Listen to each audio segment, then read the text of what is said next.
You're watching the Wellness Hour, news that makes you healthier. I'm Randy Alvarez. Today's topic, new treatment options for people that are suffering with sleep apnea, and especially for those people that cannot tolerate or can't use their Cpap machine to go to sleep.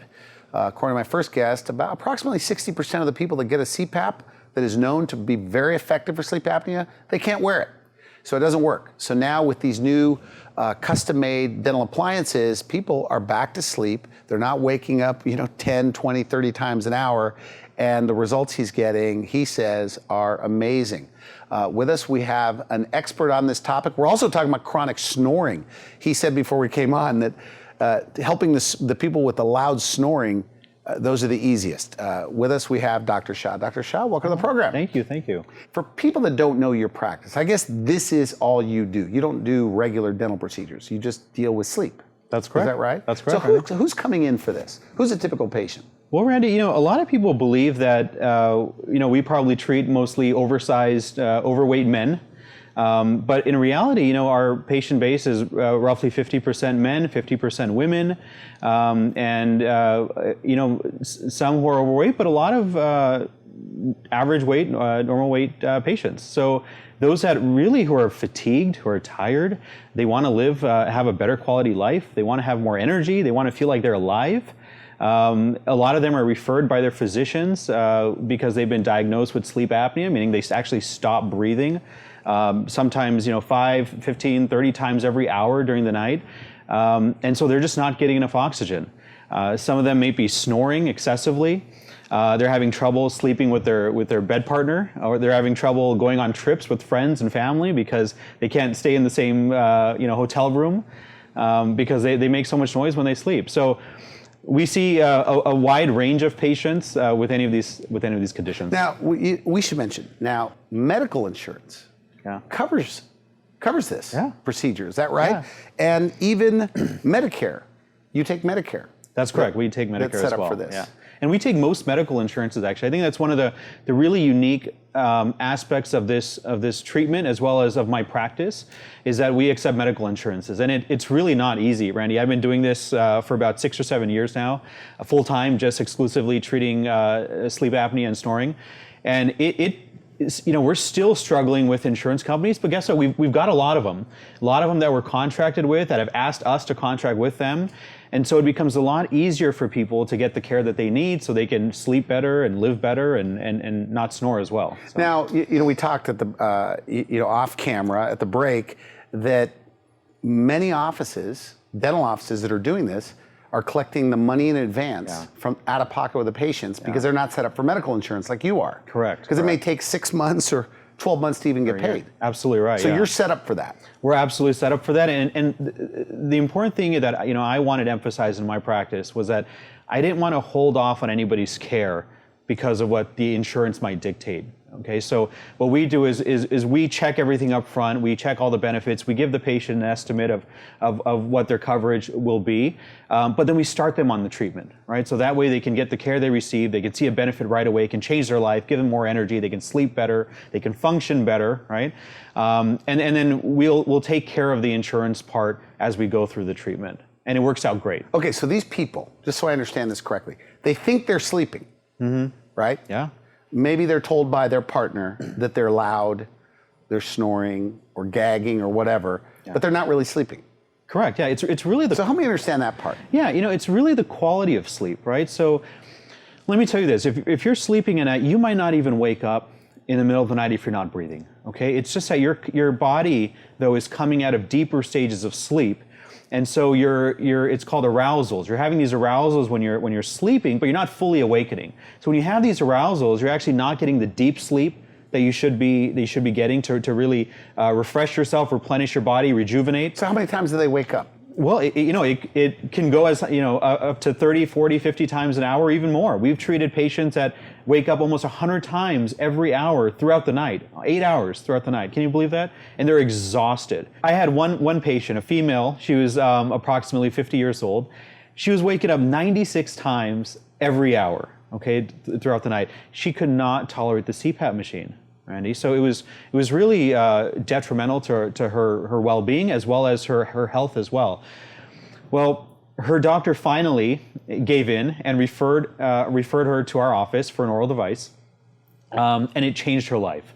We were able to take her from not breathing 100 times, almost 100 times an hour, all the way down to about 3 times an hour, Randy. Now, 5 and below is actually considered normal, okay? So 5 and above is actually when you get diagnosed with sleep apnea. So we brought her from extremely, extremely severe sleep apnea, her oxygen levels dropping throughout the night, to only stopping breathing about 3 times. So it was fantastic. It changed her life. If you actually talk to her today, her facial expression, Randy, is completely different. So they wake up tired. Yeah, absolutely. Now, in her case specifically, she was waking up exhausted. She didn't have the energy to even go on walks, for example. She had a garden, which she was very proud of, but she wasn't able to maintain it, to the extent that she'd like to. And now all of a sudden, her fatigue is gone. She has more energy. She's waking up refreshed. She wants to go into the garden in the morning. She's telling me all these stories when she's coming in for her follow-up appointments, by the way. So she's able to garden. She's able to go on a walk. She's able to take her dog on a walk, and she's able to spend the time with her husband, and give him the attention I think that she's wanted to give him for such a long time. So their relationship is also really blossoming, and it's interesting because you think they've been married, for such a long time, for 30, 40 years, whatever it was, but it's like their relationship has just been transformed again, and so really an amazing story, and somebody I was very, very happy to that we could help out. I mean, it's hard to believe that they really don't even know they have it, that a good majority of people. Yeah. Is that right? That's absolutely right, Randy. So, it's interesting because people believe that they need to feel tired, or they believe that they need to snore in order to be diagnosed with something or to have a problem. But then they go in for these sleep studies, okay? They're not tired, they don't snore, and then they find out that they stop breathing 30 times an hour, okay? Making them having severe sleep apnea. By the way, then they start seeing the effects of that later on in their life, right? So you stop breathing 30 times an hour, at some point it's going to catch up to you. Your body's going to really feel that impact, right? So your body's in stress throughout the night, you're not getting the oxygen, your cells aren't getting the oxygen that they need. You start getting high blood pressure, you start having acid reflux, you start having difficulty losing weight, okay? It can lead to so many things. Increase your chance of stroke, Randy, by almost 70%. So when you don't sleep, you're stressed, your body's stressed. Absolutely. So like these stress hormones. Yeah, I mean, look, everybody knows what it feels like to not sleep. Yeah. You're exhausted the next day, right? You're even kind of moody, right? You're overeating foods you normally wouldn't have. Absolutely. Is this the kind of thing that these people with sleep apnea are dealing with? Yeah, people feel lousy when they don't sleep, and some of them don't realize that that's not normal because they've been dealing with this for their entire life. So it's not actually until they get the treatment that they realize, oh my gosh, this is who I am as a person. This is what I'm supposed to feel like.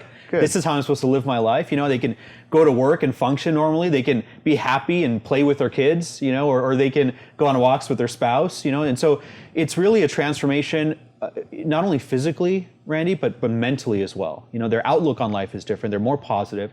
Sleep apnea and depression also have a huge correlation. If you're not getting the quality of sleep, and I'm going to really emphasize this because it's really quality over quantity, right? You're not getting the quality of sleep that you need.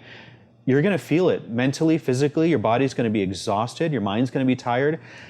You start thinking about, why am I not getting the output at work? Or why am I not getting the promotions that I feel like I should? I've been at the same job for so many years. Why am I not, having the results in school or in college that I should be having? I've been studying my tail off, right? Yeah. But it's maybe your mind's not in it. Maybe you're not able to focus and concentrate. And that's what these people. Because if you don't sleep, you can't concentrate. If you don't sleep, if you're not breathing, if you're constantly coming out of this deep sleep throughout the night, then you can't focus. So you're in a unique position. So you fit people with these appliances that open up their airway when they sleep, and then you see them change as a person. That's absolutely right. It's as simple as that. It's really a custom-made mouthpiece, okay, that they can comfortably wear in their mouth when they sleep. Just fits right over their teeth. Some people think that, or they predict, is it going to be obtrusive? Am I going to be able to talk? And the answer is absolutely. You can open and close your mouth. You can talk when you wear the device. You can drink water while it's in your mouth. You can sleep in any position, travel very easily with it. This isn't orthodontics. We're not moving teeth, and we're not permanently changing your look or your jaw or anything like that. It's just a temporary repositioning of the jaw and the tongue when you're sleeping, just a few millimeters, very comfortable. Okay. Just enough so that your airway opens and you can breathe. So these people, they're breathing just fine throughout the day. Walking around, they breathe, then they lay down. So what's happening? They lay down and their jaw drops back? Randy, it's just like we all think, right? When you sleep, what happens? Your whole body relaxes, right? So with the rest of your body, right? So does your upper airway. So all the tissues, the tongue being the largest muscle in the mouth, the jaw, everything relaxes. By the way, the tongue is attached to your lower jaw. So when your lower jaw relaxes when you sleep, that tongue falls back into your throat. It blocks the back of the throat. So physically, that's why we call it obstructive sleep apnea. It's obstructive. Physically, air cannot pass through that space, and you can't get air into your body. So they're just exhausted. When you don't get air, you don't get oxygen. And when you don't get oxygen, you're exhausted throughout the day. So physically, what we're doing is actually similar to what you might think of when we do CPR, right? We actually reposition the jaw very slightly, and that opens up the airway. Why? Because when the tongue's attached to your lower jaw, it brings the tongue forward. It allows the patients to breathe by opening up the airway. Okay, so it's a very unique and very simple approach. And now you wear one. Correct, yeah. Is that right? I asked you in the green Yeah. room. And you were surprised? Now, CPAP, I misspoke earlier, and I said 60%. I guess the study is around 50% of the people can't wear CPAP. Now, CPAP works. Absolutely. Right? But I guess if half the people can't wear it, it doesn't work. You tried it, you said. Yeah. You were already wearing an appliance that worked. Correct. So why the CPAP? Why did you do it? Well, I wanted to see what my patients experience, right? Because a majority of my patients that come in have been referred by their physicians and have tried CPAP. And I wanted to see what their experience was like, right? So I actually went ahead, paid for one, and ordered a CPAP myself, even though I didn't need it. Okay, but I wanted to see what their experience was like. I tried it on, and honestly, I was comfortable with it, but it was really... Is it true you have to sleep on your back? Yeah, absolutely. Oh my goodness. It's very difficult when you have a mask on your face and you have hoses and everything that need to be positioned a certain way. So you didn't actually like it. I mean, you tolerated it, but you didn't like it. I was able to tolerate it, Randy, because I knew I was only using it for a short period of time just to try out. But let me tell you, my wife couldn't stand the noise. Every now and then the air would leak from the mask, and it would actually go on her. Now, this is actually a really high power of air. Okay, so it's not something that you'd think from like a nasal cannula or something like that. I mean, this is a high force of air going through this mask into your mouth or your nose, and so when it leaks, it makes a lot of noise. Okay, so she was feeling it. The hose that comes off the mask and attaches to the machine is getting tangled around our bed or around her, and so she was having trouble with that. And then the biggest thing I didn't like, Randy, was that once I put that mask on, I couldn't talk. Okay, so if she asked me a question, I couldn't answer, and I was kind of stuck. It's like you decide that at this point on, I'm done, lights off. We're not going to be talking anymore for the rest of the night. So that was the hardest thing I had to deal with, and then the maintenance of it, right? So it was to clean it. Yeah, absolutely. The 15, 20 minutes or more that it requires every morning to clean and maintain it, all the parts. You have the mask, the tubes, the filters, the humidifier tank, traveling with it, the costs associated with all that stuff. So it was really a convenience factor for me. I just found the oral devices so much simpler. I just put a mouthpiece in my mouth. I go to bed. You just brush it the next morning to clean it. There's a solution to disinfect it. You really don't have to worry about anything else. It's very simple for me. Now, you are a diplomat of the Sleep Society. Correct. What is it? It's the American Board of Dental Sleep Medicine. So it's actually a sister company of the American Academy of Sleep Physicians. So all the physicians that are board certified in sleep, and we're the sister company to them. Now, you teach other doctors, other dentists on how to do this. Yeah, actually, Randy, as a matter of fact, after our talk today, I'm actually going to be going to lecture for 2 days to a group of doctors and nurses on sleep medicine. 2 days, like 2 full days, yeah, 8 hours a day. We're going to be talking. So you're going to lecture for 16 hours. Yeah. Is there that much to this? I I say that respectfully, but I mean, is there really that much to it? I mean, so obviously the device doesn't do all the work. Correct. Randy, and we're just skimming the topic. When I say, you're asking me if there's more to it than just the 16 hours that I'm lecturing. It took me 2.5 years to gain my board certification in dental sleep medicine. So this is a very in-depth topic. There's a lot to it. There's a lot of science and medicine behind it, but there's also a lot of other things, right? Like, billing your insurance company and making sure that patients are receiving the care that they need, making sure that we are adjusting these devices the right way. Are we choosing the right device for the patient? Because there's over 140 FDA-approved devices out there, oral devices, for them to wear. Now, you brought two. Are these your two favorite? Yeah, absolutely. Well, these are two, I would say two of the best quality of devices that are out there in the market. Yes, two of my favorite. Okay, one smaller than the other. Yeah, absolutely. That looks like the good one. Yeah, no, well, they're both equally effective. They both do a great job. They have their pros and cons. Let me see this. Let me see how small these things Yeah, are. absolutely. So this is Look nice. at this. I guess you could see this. This is really small. Yeah. Now, This seems comfortable. yeah, Right? absolutely. And insurance covers it. Absolutely. Medicare covers it. Now, Randy, the unique thing is that there are so many different devices out there in the market, okay? Over 140 FDA-approved oral devices.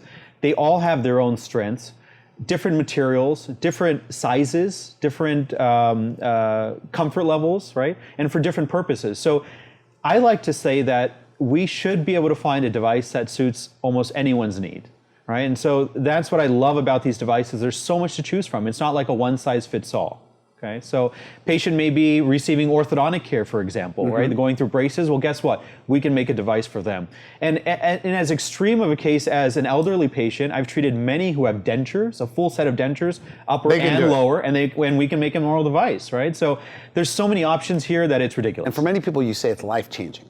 Just getting them back to sleep and no more snoring. Yeah, absolutely. Randy, can you imagine if somebody's life depended on this? And when I say life, I also mean livelihood.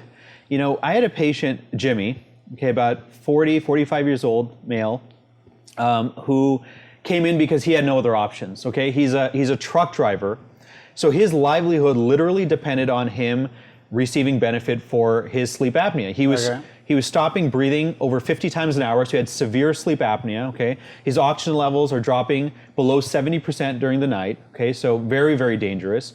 By the way, when I'm in surgery, okay, and I'm at the surgery center, if my patient's oxygen level drops below 93, 94%, the anesthesiologist will step in and stop the procedure and make sure that the patient's breathing, okay? So that's how serious it is. Well, Jimmy comes in, and he had tried the Cpap machine, absolutely could not tolerate it. And him being on the road all the time, he also couldn't always take it with him, so that was another big challenge. But he needed something that really worked for him. His job, believe it or not, put a restriction and put him on leave and said, unless your sleep apnea is treated, you can't come back to work. Okay, so his doctors were monitoring his care. So he was as well. sleeping while he was driving. He was falling asleep. Absolutely. Okay. Yeah, he was very tired, and their risk was their fear was that they didn't want him to get into a car accident, right, and die potentially. So he gets referred into my office. He comes in, and he's amazed. He had never heard of this treatment before. We explain to him how this worked and what it involved, and in one afternoon, his life changed. Once he started using the oral device, he had a lot more energy. So immediately when he comes into his follow-up appointments, Randy, by the way, we have 2 or 3 follow-up appointments where we make sure that these devices are working. Because you may have to adjust them Absolutely, a little bit? yeah. Okay. We start them up very comfortably, and we want to make sure they're comfortable through the whole process.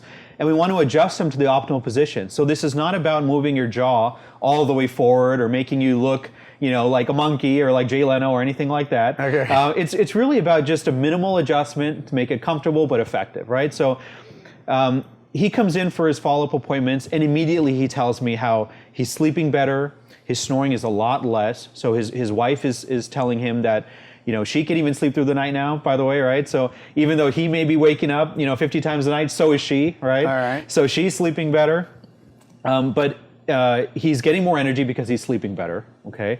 He immediately notices these results where he's not snoring as much, and he's not as fatigued during the day. Back to work? He's back to work. Well, we got him adjusted. We did a follow-up sleep study, okay, where we were testing to make sure that this device is actually working, it's effective, his oxygen levels are up.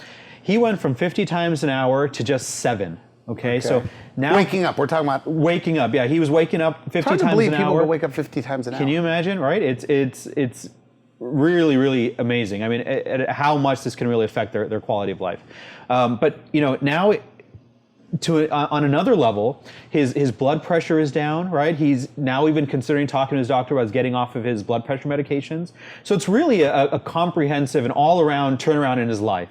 He has more energy. He's a different person. He's a lot happier now. He can concentrate and focus when he's driving his truck, and he's not sleepy. So his doctor allowed him to go back to work. Okay, so he's back to work. Another really interesting thing about this specifically is that a lot of these jobs now require that these devices are effectively treating their patients with, for their sleep apnea. And so we can even track and monitor that their patients are using this and submit that data to the insurance companies if they require it, to the doctors, that kind of thing. So it's really, these devices have evolved a lot. They were actually They came out in the early 80s, almost the same time the Cpap mask did.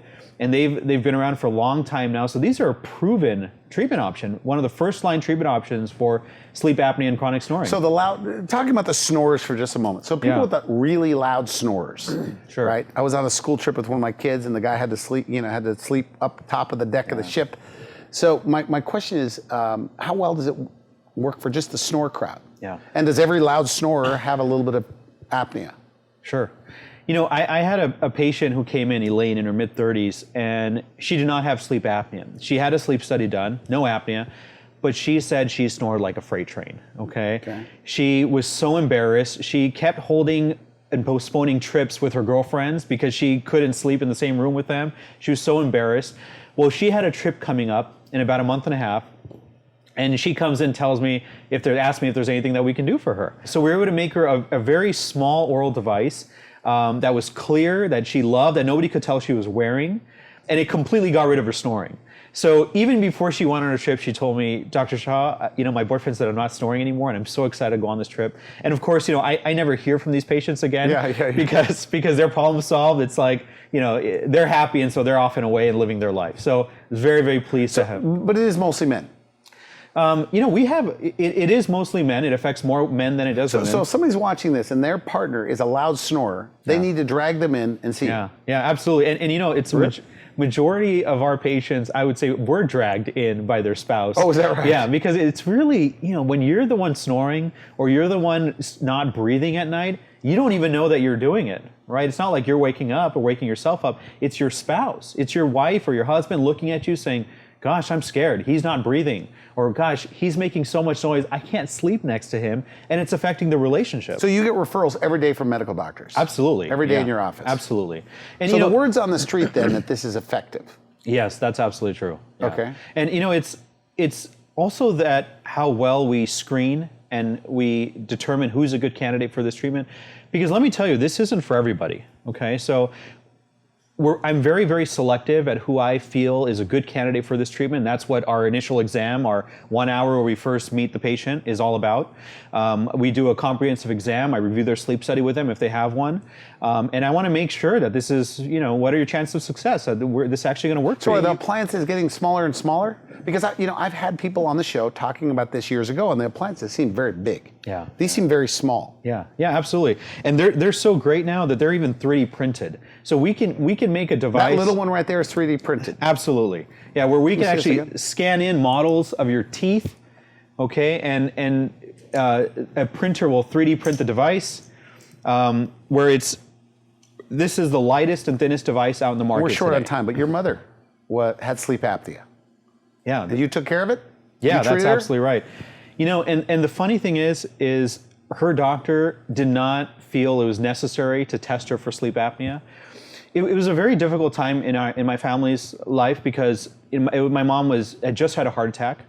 And so it was actually in a meeting with her cardiologist where I really pressed for a sleep study. And he absolutely didn't feel like it was necessary because if you look at my mom, she's not the typical sleep apnea patient. She's very, very petite. She walks miles every day as exercise with my father. And she's vegetarian, she's very good lifestyle. And so her cardiologist did not feel like she was going to have sleep apnea. So her cardiologist finally agreed to give her a sleep study. Guess what? She had severe sleep apnea. She stopped breathing 33 times an hour. Her oxygen levels dropped into the low 80s, okay? So I was very scared, and immediately I wanted to make sure that she was treated, okay? So now, me being the son and me knowing about this, I wanted to make sure she got the best treatment. Yeah. And so we got her a Cpap machine. That's what her doctor recommended first, so we went ahead with that. And she just could not tolerate it. She felt so claustrophobic with that mask. She could not sleep with it. And here I am and my father, and we're really pushing her to try it night after night. And she called me one day and she was just crying on the phone. She did not want to use it. She couldn't use it anymore, and she was just fed up. And she said, "Why don't you just give me the mouthpiece that you give to all of your patients?" Right? Yeah. So we made her a custom oral device. Guess what? It completely got rid of her apnea. She went from 33 times an hour to only one event every hour where she woke up, okay? So completely got rid of her apnea. I got a call from her cardiologist the day after her sleep study, and he was chuckling on the phone, like, I should have believed you, and I'm sorry, but he was a very nice guy. But it worked out great for her. She's able to tolerate it.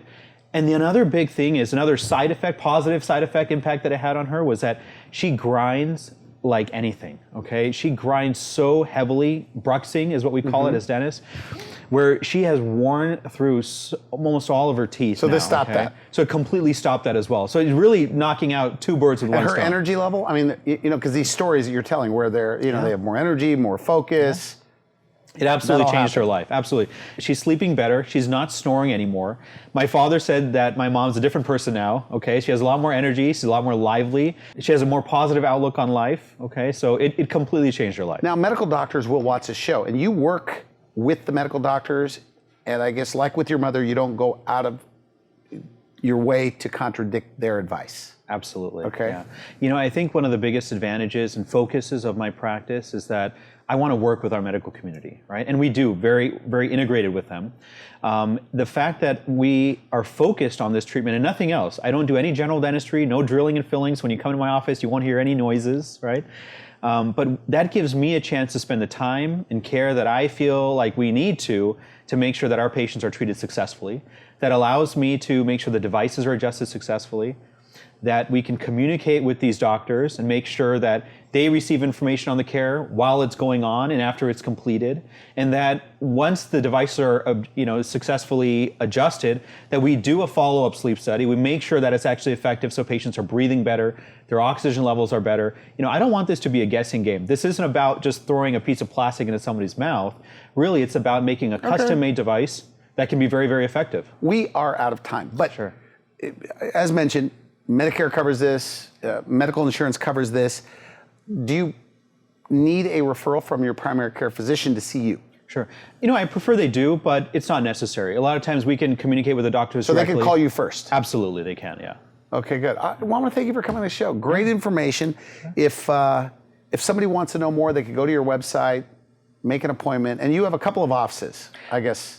Yeah, just by necessity, doctors have asked us to be close to them so they can refer us their patients. So we now have 5 offices in the Bay Area.